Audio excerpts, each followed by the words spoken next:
හොඳ අපි මේ 2023 අවුරුද්දේ ප්‍රශ්න සාකච්ඡා කරලා බලමු. PN සංදි දියෝඩයක ಗುಣ සලකා පහත ප්‍රශ්න වලට පිළිතුරු සපයන්න. දියෝඩේ හායිත ප්‍රදේශයක් සෑදීමට හේතුව කුමක්ද? හරි. දැන් ළමයි මම මේක ආයි කියලා දෙන්නම්. ළමයි මේ P වර්ගයේ අර්ධ සන්නායකයක කුහර තියෙනවා. N වර්ගයේ අර්ධ සන්නායක නිදහස් ඉලෙක්ට්‍රෝන තියෙනවා. P වර්ගයේ අර්ධ සන්නායක හදන්නේ සිලිකන් සමග තුන්වන කාණ්ඩයේ බෝරොන් වගේ දෙයක් මාත්‍රණය කරලා N වර්ගයේ අර්ධ සන්නායක හදන්නේ සිලිකන් සමග ආසනික් වැනි පස්වෙනි කාණ්ඩයේ මූලද්‍රව්‍යයක් මාත්‍රණය කරලා. එතකොට මේවා උදාසීනයි, මේවත් උදාසීනයි. දැන් PN හන්දිය මේ විදිහට හැදුවට පස්සේ මෙන්න මේ සංධිය අසල තිබෙන නිදහස් ඉලෙක්ට්‍රෝන මේ කුහර ඇතුළට ගමන් කරනවා. කුහර ඇතුළට ගමන් කරනවා. ගමන් කරාට පස්සේ මේ පෙදෙසේ හැදෙනවා කුහරත් නැති, ඒ කුහර පිරුණනේ නිදහස් ඉලෙක්ට්‍රෝන වලින්. නිදහස් ඉලෙක්ට්‍රෝනත් නැති පෙදෙසක් හැදෙනවා. ඉතින් මෙන්න මේ පෙදෙසට අපි කියනවා හායිත පෙදෙස විභව බාධකය. මොකද විභව බාධකය කියලා කියන්නේ දැන් මේකේ ධාරාවක් යනවා නම් යන්න උදව් වුනේ මෙන්න මේ කුහර සහ නිදහස් ඉලෙක්ට්‍රෝන. හරිද? එතකොට මේ දෙගොල්ලොම නැත්තම් එතනින් ධාරාවක් යන්නේ නැහැ. නිසා මෙතන විද්‍යුත් පරිවාරක ස්වභාවයක් තියෙන්නේ. හරිද? දැන් ළමයි අපි අපෙන් අහනවා මේ ප්‍රශ්නේ හායිත පෙදෙසක් සෑදීමට හේතුව කුමක්ද කියලා. ඉතින් මේ හැදෙන්න හේතුව අහන්නේ, මේක හැදෙන විදිය තමයි මේ අහන්නේ. හරිද? එතකොට අපි උත්තර ලියනවා. දැන් කොහොමද උත්තර ලියන්නේ? ලිව්වොත් කොහොමද කියන්න පොඩ්ඩක්?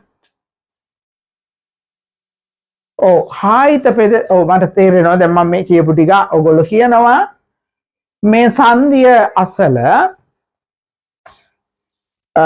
නිදහස් ඉලෙක්ට්‍රෝන කුහර තුලට ගමන් කරලා නිදහස් ඉලෙක්ට්‍රෝනත් නැති කුහරත් නැති පෙදෙසක් ඇති වෙනවා කියලා තමයි ඔයාලා දැන් ලියන්නේ. අපි බලමු මේකේ ලකුණු දෙන්නේ කොහොම ලිව්වද කියලා. මෙන්න මාකින් ස්කීම් එක මේ බලන්න.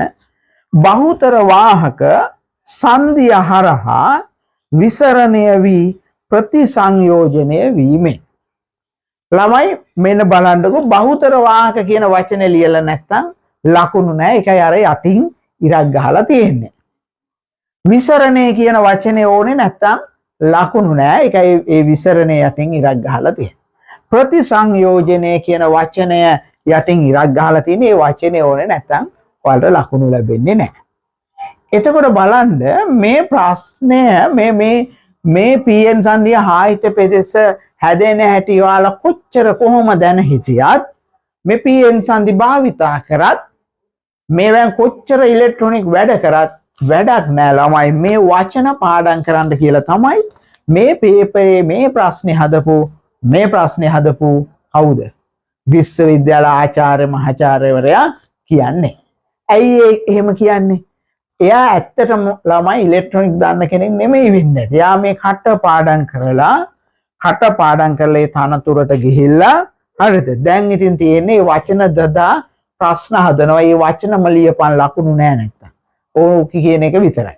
හරිද? ඉතින් මේක හරි අපරාධයක්. කවදාවත් මේ රටේ ළමයි හරිද? වැඩ දන්න කෙනෙකුට තැනකට ඉන්න බෑ. ඇයි? මේ කට පාඩම් කරපන් කියලා කියන්නේ. කට පාඩම් කරලා ලියපන්. වැඩ කරන්න ඕනේ නෑ. ඔබ PN සංධිය දැන නොහිටියත් කමක් නෑ. හරිද? දැන් අපේ ඔය සමහර පුත්තු ඉන්නවා හොඳට ඉලෙක්ට්‍රොනික දන්නවා. නමුත් මේවට ලියන්න බෑ. ඔහෙ ලියන්නද මේ වචනේදී පාඩම් කරන්න එපා. මේවා පාඩම් කරන්න කියලා ළමයි වැඩ කරන්න වෙන්නේ. වැඩ කරොත් පාඩම් කරන්න බෑ. ඒතකොට වැඩ දන්නේ කාට නෙමෙයි මේ තැන තියෙන්නේ. පාඩම් කරන එකාට. හරි? අන්න ඒ වගේ මා සෞතුම ප්‍රශ්න ළමයි මේ හදන්නේ මේ ඒකෙන් ළමයි විශ්වවිද්‍යාලයට යන මේ ඉගෙන ගන්න යන ළමයට දැන් ශිෂ්‍යයාට ඒ කැම්පස් එකේ උගන්වනවා නම් ළමයි උගන්වලා එයාලට මොකක් හරි වැඩක් කරන්න පුළුවන් වෙන්න එපේ. අනේ වැඩක් කරන්න බෑ රස්සාවක් දෙන්නේ නැහැ කවුරුත්. හරි ඒකනේ අර රස්සාවල් ඉල්ල මේ උද්ඝෝෂණ කරන්නේ. ඒ අපේ කාලෙත් එහෙමයි. හරිද? ඉතින් මේකේ මොකුත් කරන්නේ නැහැ ළමයි උගන්වන්නේ නැහැ උගන්වනවා නම් මේක උගත්තු ඉන්න එපේ. උගත්තු හිටියා නම් මේ රට හරියන්න එපේ. නේද? නිකම් බොල් මිනිස්සු මේකේ ඉන්නවා මේ ටයි කෝඩ් ගහගෙන හරිද? ඉතින් මම ඒගොල්ලන්ගෙන් කියන්නේ ඔයගොල්ලෝ දන්නේ නැත්තම් මේ කටපාඩම් ක්‍රමය අයින් කරන්න. හරිද? මේ දන්න මේ පැහැදිලි කරන විදියට ලකුණු දෙන්න මේ මහාචාර්යවරුනි. හරිද? පේපර් හදන අයට කියන්නේ. හරිද? මේවා දැන්වත් එක්ක බැරි නම් දාලා යන්නකෝ මේක. එතකොට ඔය කාර්මික විද්‍යාල ඒ වගේ ආයතන තියෙනවා මේවා හොඳට දන්න අය ඉන්නවා. ඒගොල්ලෝ මේ ප්‍රශ්න හදයි. මම මේ ප්‍රශ්නේ ඇහුවා මේ ඇතර මමත් ඉලෙක්ට්‍රොනික ඕලෙල් කාලෙන් පස්සේ ළමයි රේඩියෝ කඩේකට ගිහිල්ලා පුරුදු වුණා. හරිද? හරි තව ඉන්නව ළමයි කාර්මික විද්‍යාලවල මං අඳුරන අය. මං ඒගොල්ලන් ඇහුවා මොනවද මේ විකාර කියලා අහනවා ළමයි. හරිද? ඒගොල්ලෝ අහන මොනවද මේ විකාර?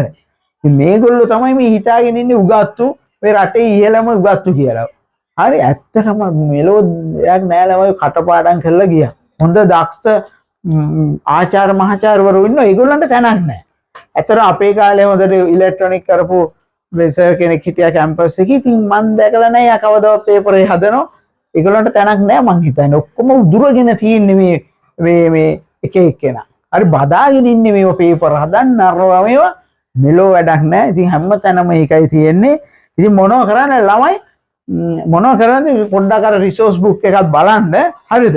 බලලා මේ වචන දාගන්න. ඉතින් අනිත් එක මේවා බලන මේ පේපර් මාගෙන් ඉන්න ගුරුවරු ඉන්නේ ඒගොල්ලොත් මෙලෝඩියක් දන්නේ නැහැ. හරි දන්නවනේ මේවට කතා කරනවානේ. දන්නේ නැහැ. උයි අරගොල්ලෝ කියන එක තියනවා නම් ලකුණු දෙනව නැත්තම් නැහැ. දක්ෂයට තැනක් ඇත්තෙම නැහැ. හරිද? ඒකයි.